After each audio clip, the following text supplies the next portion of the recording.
अस्सलाम वालेकुम for sale पीके में आपको खुशामदीद कहते हैं और उम्मीद करते हैं कि आप बिल्कुल ठीक ठाक होंगे, खैरियत से होंगे। आज की वीडियो प्रॉपर्टी के हवाले से है क्योंकि आज हम आपके साथ डिस्कस करने जा रहे हैं ऐसी कौन सी बातें हैं जो आपने प्रॉपर्टी डीलर के साथ ही शेयर नहीं करनी, और अगर आप ये बातें शेयर कर देते हैं तो आपको कितना नुकसान होगा ये भी बताएंगे।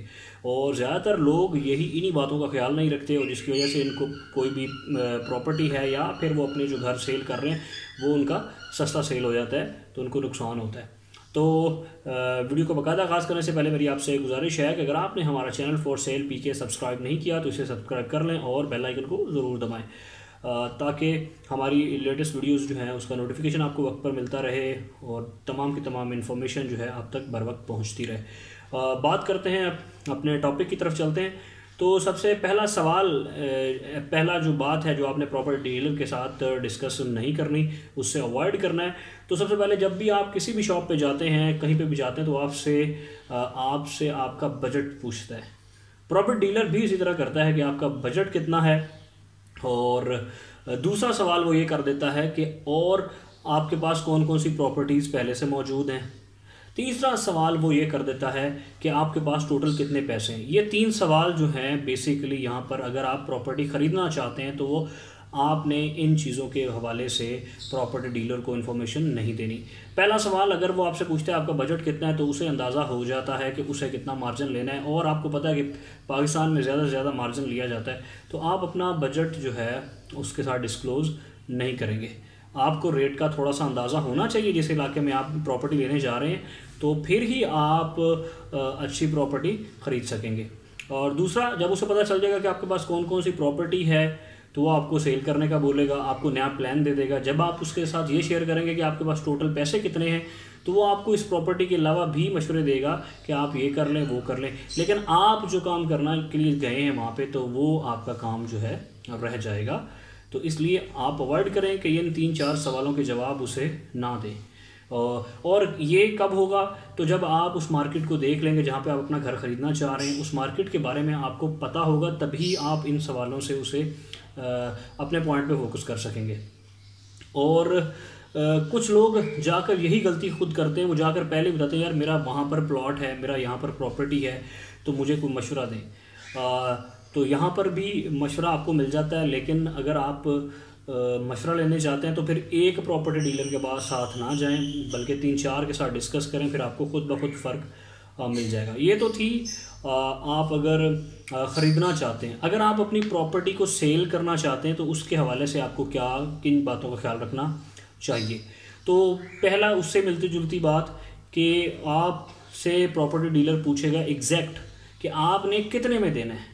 तो ये बहुत बड़ी गलती होती है क्योंकि आप बेसिकली आपको काम का पता होना चाहिए। आप खुद अपनी प्रॉपर्टी को सेल करें तो आप उसे जाके एग्जैक्ट बता देते हैं जी मैंने इतने में सेल करना है, फिर उसके बाद वो क्या करता है, कितने में सेल करता है, ये आपको नहीं पता। तो इसमें भी 20-25% आपको नुकसान होता है, मतलब कम मिलता है आपका जो है। और इसमें जो सबसे ज़्यादा दूसरी बात आती है, जो जिनको जल्दी होती है प्रॉपर्टी सेल करने की, जल्दी होती है, वो अपना नुकसान ज़्यादा कर लेते हैं। 20 से 25% नुकसान उनका ज़्यादा होता है। इसके अंदर सबसे ज़्यादा जो नुकसान होता है वो ओवरसीज़ पाकिस्तानियों के साथ होता है। ओवरसीज़ पाकिस्तानी क्योंकि मार्केट के साथ टच नहीं होते, उन्हें मार्केट का पता नहीं होता, तो वो प्रॉपर्टी डीलर को ये बात इन्फॉर्मेशन बता देते हैं कि जी मेरी फ़लाँ तारीख को टिकट है तो मैं जा रहा हूँ, उससे पहले आप ये काम कर दें। अब होता ये है कि प्रॉपर्टी डीलर समझ जाता है कि यहाँ पर इसकी मजबूरी है और आपको पता है कि यहाँ पर मजबूरी का फ़ायदा उठाया जाता है, तो आप उसे एग्जैक्ट डेट डिस्क्लोज़ नहीं करें, बल्कि आप तसल्ली रखें और अपनी जो कोशिश है वो जारी रखें। एग्जैक्ट डेट दे देंगे तो उसका एक फ़ायदा ये होगा कि आप सोच रहे होंगे कि आपकी प्रॉपर्टी जल्दी बिक जाएगी, लेकिन आपकी प्रॉपर्टी 20% कम में बिकेगी, क्योंकि उसको अंदाज़ा हो जाता है। आपका क्या ख्याल है कि अगर आपने उसे डेट दे दी है तो जिस बायर को वो प्रॉपर्टी सेल करवा रहा है तो वो क्या बायर को पता होगा कि आप जल्दी सेल कर रहे हैं? ऐसा हो ही नहीं सकता, या फिर कुछ ना कुछ बीच में से गैप आ जाएगा।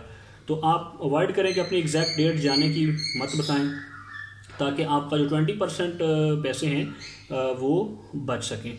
तो ये जल्दी वाले मामले में थोड़ा सा आप अवॉइड करें कि आप एग्जैक्ट डेट नहीं बताएं कि जी हमने इस तारीख को चले जाएं। अगर आपको इस तारीख तक का किसी को पता चल जाता है तो फिर वो थोड़ा सा उसका वो चेंज हो जाता है। इसके अलावा एग्जैक्ट आपने प्राइस नहीं बतानी कि आपको कितने में देना है। अगर आप बताना भी चाहते हैं तो आप थोड़ा सा मार्केट को समझने के लिए कुछ पैसे ज़्यादा बताएं, और वो आपकी उस पर डिपेंड करता है कि आप किस जगह पे प्रॉपर्टी ले रहे हैं, किस जगह पे प्रॉपर्टी ख़रीद रहे हैं, तो वो उस हिसाब से आपको डिस्कस करना है। अच्छा, अब एक और जो बड़ा मज़े का आता है औरतों के हवाले से, कहाँ पे आपको प्रॉपर्टी महंगी मिलती है। अक्सर घर देखने के लिए औरतें जाती हैं, प्रॉपर्टी ज़्यादातर लोग घर बने बनाए जो घर लेते हैं ना, उसमें औरतें जाती हैं। तो यहाँ पे बड़ा प्रॉब्लम ये आता है कि औरतों को जब कोई घर पसंद आ जाता है तो वो वहाँ पर ही ये कह देती हैं कि मुझे यही घर पसंद है, मुझे यही घर लेना है।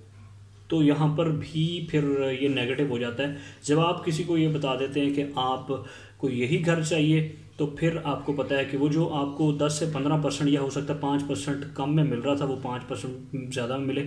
अगर वो घर उसने 1 करोड़ आपको डिमांड बताई है और आपको घर पसंद आ गया है, अभी क्योंकि आपने बात नहीं की, तो जैसे ही उसे ये पता चलेगा कि आपको घर बहुत पसंद आ गया, तो वो हो सकता है कि 1 करोड़ रुपया बता के आपको वो घर 80 लाख में, 90 लाख में, 95 में, कुछ में, किसी में भी मिल सकता है। लेकिन अब जब उसे ये पता चल चुका है कि आप इस घर को पसंद कर चुके हैं, तो वो क्या करेगा कि जो आपकी बारगेनिंग की जो उसके अंदर फ्लेक्सिबिलिटी है, विंडो है, वो कम हो जाएगी। आपकी जो फ्लेक्सिबिलिटी आएगी कि जी निगोशिएशन हो सकती है, वो कम हो जाएगी। हो सकता है वो अब जो पहले उसने सोचा हुआ था कि मैं इतने का निकाल दूँ, वो थोड़ा सा अपना माइंड चेंज कर सकता है। मेल के साथ भी यही होता है कि वो मुंह से तो नहीं बोलते, लेकिन उनके एक्सप्रेशंस बता देते हैं कि इनको ये घर पसंद है, अब ये ले लेना है इन्होंने।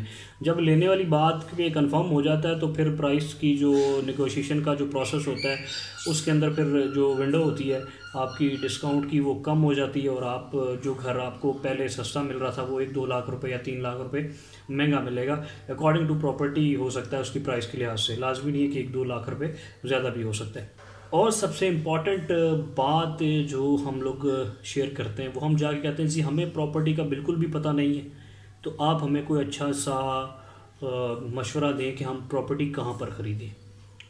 ओबियसली उसके बाद वो बजट की बात करेगा, आपका बजट कितना है, ये वो सारी बातें आपसे निकलवा लेगा। उसका काम है, उसकी ये स्किल है, इसीलिए तो वो वहाँ पे बैठा हुआ है। तो अगर आप उसे जाके बताते हैं कि जी मुझे बिल्कुल भी रियल स्टेट का पता नहीं है, प्रॉपर्टी की प्राइसेस क्या चल रही है, ये अगर उसे नहीं पता, तो आप जाकर लाजमी नहीं कि उसे बताएं कि मुझे बिल्कुल नहीं पता। आपको ये बताने की ज़रूरत नहीं है कि आपको नहीं पता। आप उसे जाके बताएं कि जी मैं प्रॉपर्टी लेना चाहता हूँ और मुझे कोई अच्छा सा इस एरिया में प्लॉट दिखा दें या घर दिखा दें। लेकिन जब आप जाके ये कहेंगे कि जी मुझे प्रॉपर्टी का बिल्कुल नहीं पता, तो पहला जो आपके साथ हो सकता है वो ये हो सकता है कि जो प्रॉपर्टी उसकी बिक नहीं रही, वो आपको सेल करने की कोशिश करेगा। ये हर जगह पे ऐसा होता है। आप किसी भी कपड़ों की शॉप पे चले जाएं, किसी जगह पे भी चले जाएं, जब आप जाकर उसे कह देते हैं ना कि जी आप अपनी चॉइस पे, शॉप वाले को कहते हैं अपनी चॉइस पे हमें कोई चीज़ दे दें, तो उसकी जो नेचर होगी, जो उसके पास चीज़ बिल्कुल नहीं सेल हो रही, वो वही चीज़ आपको सेल करवाएगा और उसी चीज़ की आपको तारीफ़ इतनी कर देगा कि आप ले लेंगे, आपको पता भी नहीं चलेगा।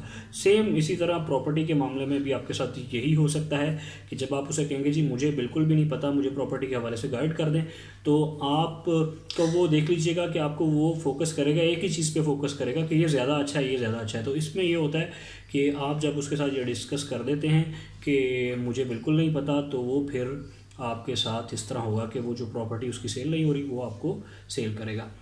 तो ये चंद बातें थी जो आपको जब भी आप जाएं प्रॉपर्टी डीलर के पास, तो उसके साथ आपने शेयर नहीं करनी, ताकि आपका जो कम से कम भी 20 से 25% जो आपका है वो बचत हो सके। क्योंकि आप अगर 1 करोड़ के हिसाब से भी 25% लगाएं, तो आपका 25% ज़्यादा जाता है। तो इस लिहाज से आप देख सकते हैं कि आपको कितना ज़्यादा नुकसान हो सकता है, क्योंकि पैसे बड़ी मेहनत से कमाए जाते हैं। और मेरा मकसद यहाँ पर वीडियो बनाने का ये था कि जो लोग ख़ुद घर ढूंढते हैं और जाकर देखते हैं, प्रॉपर्टी डीलर को कह देते हैं, तो उनके साथ जो प्रॉब्लम्स आते हैं वो उनको आपको बता सकूं कि यहाँ पर आपको इस तरह से बचत हो सकती है।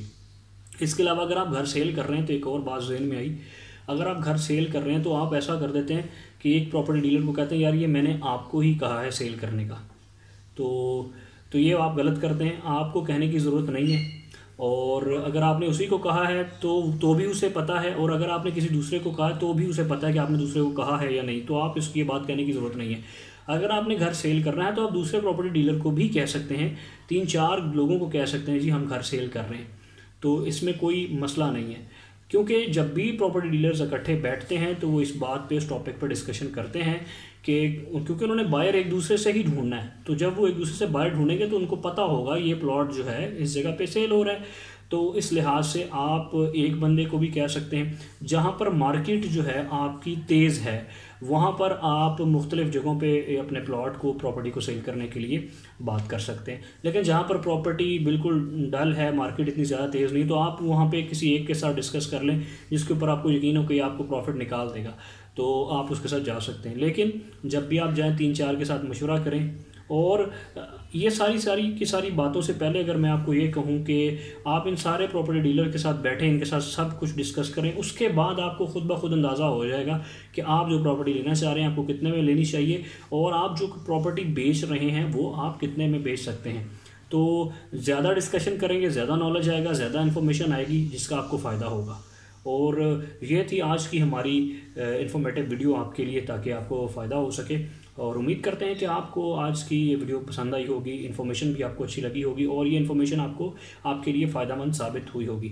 और अगर आपको ये वीडियो अच्छी लगी है, आपको ये इन्फॉर्मेशन पसंद आई है, तो नीचे कमेंट बॉक्स में अपनी राय का इजहार ज़रूर करें। हमारी वीडियोज़ को लाइक और शेयर भी किया करें, क्योंकि हम आपके लिए बड़ी मेहनत के साथ वीडियोज़ बनाते हैं, टाइम निकाल के बनाते हैं। और अब आपसे इजाज़त चाहेंगे।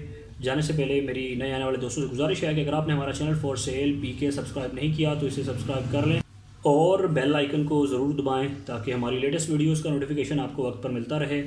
और अब आपसे इजाज़त चाहेंगे, अपना ख्याल रखिएगा। अल्लाह हाफिज़।